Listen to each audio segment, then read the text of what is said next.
I came to Abuja in 1997 as a young Muslim boy who just left secondary school. Because I had no opportunity to further, I had nobody to train me. Pick my small Ghana must go, and my aunt said, come around, I know you don't like going to the farm. Come and hang around me.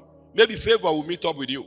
So I got into this city as a young Muslim boy, 1997. Look for security job, look for cleaner's job for 2 years. I didn't get. Then by the mercies of God, I stumbled into Christ in the year 2000. And then my family disowned me, sent me packing from the family house. My aunt who brought me to Abuja threw my bag out. And then in the middle of that struggle, of that confusion, one of those days I was on my face before God, studying my scriptures. And I was complaining. I was not really praying. I said, God, by then it was 4 years after I left.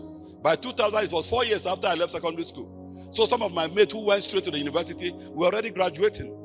But here I was, even cleaner job, I couldn't get. Security gate, not security gate man, I couldn't get.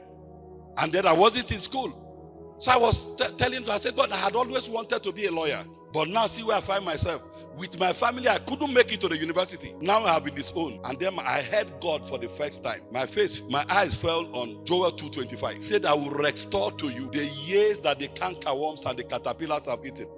He said, you will eat and you'll be satisfied. He said, you will never again be ashamed. And then with a still small voice, I heard in my spirit, I will take you to the university. I was few weeks old, a Christian. And to fast forward the story, a whole lot of things happened between that period. But 18 months from that day, I was an undergraduate studying law. Supernaturally handled. I'm one of the few persons that went to the university that nobody can claim paid my fees. The way some of you write lists to give to your parents, that was how I used to sit kneel down on my rubber carpet somewhere in a village not too far from here. And supernaturally to be provided. The person who paid my school fees this semester will not be the person who paid next. And I never walk to any man to beg for school fees. They will call me, Barrister, when are you going back to school? And then the person will give me. Next time, another person will call me from the blue. That was how I went to the university. But what am I driving at? He said, I will pay your school fees. When God speaks, it's done. Isaiah 55:11. He says, so are the words that proceed out of my mouth. They will not return to me void.